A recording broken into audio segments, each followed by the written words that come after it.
ഹരേ കൃഷ്ണ. ഏവർക്കും എൻ്റെ blue Krishna YouTube ചാനലിലേക്ക് സ്വാഗതം. ഇന്ന് ഞാൻ വളരെ പ്രധാനപ്പെട്ട ഒരു വൈദിക വിഷയത്തെക്കുറിച്ചാണ് നമ്മൾ സംസാരിക്കാൻ പോകുന്നത്.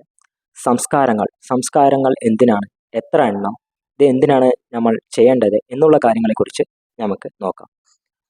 സംസ്കാരം എന്നത് എന്തിനാണ്? ലഘുവായി പറഞ്ഞാൽ മനുഷ്യജീവിതത്തെ ശുദ്ധീകരിക്കാൻ, ഉയർത്തിപ്പെടുത്താൻ നിർമ്മിച്ച 16 വൈദിക ചടങ്ങുകളാണ് സംസ്കാരങ്ങൾ എന്ന് വിളിക്കുന്നത്. ശ്രീല പ്രഭുപാദർ പറയുന്നു, സംസ്കാരങ്ങൾ ആത്മാവിനെ ശുദ്ധീകരിക്കാൻ സഹായിക്കുന്നു. എങ്ങനെ സ്വർണം അഗ്നിയിൽ ഇട്ട് ശുദ്ധീകരിക്കുന്നുവോ അങ്ങനെ മനുഷ്യനെ സംസ്കാരങ്ങളിൽ ശുദ്ധീകരിക്കുന്നു. വേദങ്ങളിൽ 16 സംസ്കാരങ്ങൾ പറയുന്നു.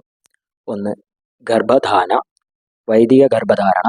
2 പുംസവന, ഗർഭശിശുവിൻ്റെ സംരക്ഷണം. 3 സീമന്തേയം, ഗർഭിണിക്ക് ആശീർവാദം. 4 ജാതകർമ്മ, ജനന ചടങ്ങ്. 5 നാമകരണം, പേര് നൽകൽ. 6 നിഷ്ക്രമണം, കുഞ്ഞിനെ പ്രഥമമായി പുറത്തേക്ക് കൊണ്ടുപോകൽ. 7 പ്രശ്നം, ആദ്യമായി അന്നം കൊടുക്കൽ. 8 ചൂടകർണ, ആദ്യ തലമുടി മുറിക്കൽ. 9 കർണവേദ, കാതു തുളയ്ക്കൽ. 10 ദിവ്യാരംഭം, പഠനത്തിന് തുടക്കം. 11 ഉപനയനം, ഗുരുകുല പ്രവേശനം. 12 വേദ ആരംഭം, വേദപഠനത്തിന് തുടക്കം.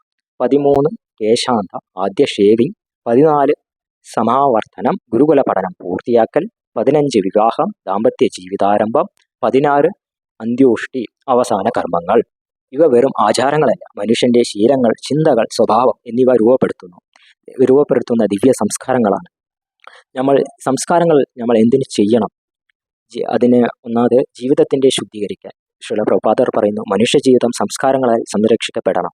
ഇവ നമ്മുടെ മനസ്സിനെയും ശരീരത്തെയും പ്രവർത്തികളെയും ശുദ്ധമാക്കുന്നു. സംസ്കാരങ്ങൾ ഒരു കുഞ്ഞിനെ ഗർഭത്തിൽ ഇരിക്കുമ്പോൾ തന്നെ ദൈവിക ശബ്ദവുമായി ബന്ധിപ്പിക്കുന്നു. ഗർഭധാന, ജാതകർമ്മ എന്നിവയിൽ ചെല്ലുന്ന മന്ത്രങ്ങൾ കുഞ്ഞിന്റെ മനസ്സിൽ നല്ല ഇംപ്രഷൻ സൃഷ്ടിക്കപ്പെടുന്നു. ഇന്ന് സയൻസ് പറയുന്നു, കുഞ്ഞിന്റെ മാനസികാവസ്ഥ ഗർഭത്തിൽ തന്നെ ആരംഭിക്കുന്നു. വേദങ്ങൾ അതേ കാര്യമാണ് പറഞ്ഞിരിക്കുന്നത്. അതിനാൽ ആദ്യ 3 സംസ്കാരങ്ങൾ മനസ്സ്, ദേഹം, വികാരങ്ങൾ എല്ലാം സംരക്ഷിക്കുന്നു. സംസ്കാരങ്ങൾ ചെയ്യുന്നതിലൂടെ കുട്ടികൾ ശീലദൃഢത, മാതാപിതാക്കളുടെ ആദരവ്, ദീർഘകാല ആത്മീയത, മാനസിക സ്ഥിരത ഇവയെല്ലാം രൂപപ്പെടുന്നു. ഓരോ സംസ്കാരവും നമ്മുടെ ഒരേ ഒരു സന്ദേശമാണ് പറയുന്നത്. ജീവിതം ദൈവജ്ഞാനം നേടാനുള്ള ഒരു അവസരമാണ്. പക്ഷേ സമകാലീന ജീവിതം കാരണം 16 സംസ്കാരങ്ങളും ചെയ്യുക പ്രയാസമാണ്.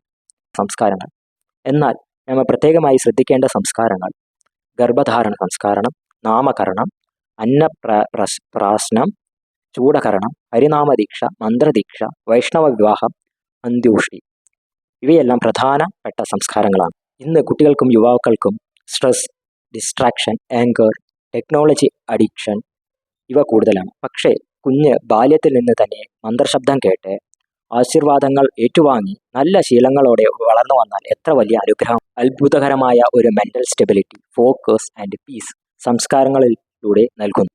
അതിനാൽ പ്രിയ പ്രേക്ഷകരെ, സംസ്കാരങ്ങൾ പഴയ ആചാരങ്ങൾ മാത്രമല്ല, വൈദിക ശാസ്ത്രവും ആത്മീയവുമായ ജീവിത ശുദ്ധീകരണ മെത്തേഡാണ്. ജനനം മുതൽ മരണം വരെ ജീവിതത്തിലെ ഓരോ ഘട്ടവും കൃഷ്ണബോധത്തോട് ബന്ധിപ്പിക്കുന്ന ദിവ്യ പദമാണ് സംസ്കാരങ്ങൾ. ഹരേ കൃഷ്ണ. നന്ദി. ഈ വീഡിയോ ഇഷ്ടപ്പെട്ടിട്ടുണ്ടെങ്കിൽ ലൈക്ക്, ഷെയർ, സബ്സ്ക്രൈബ് ചെയ്യുക മറക്കരുത്. Thank you. ഹരേ കൃഷ്ണ.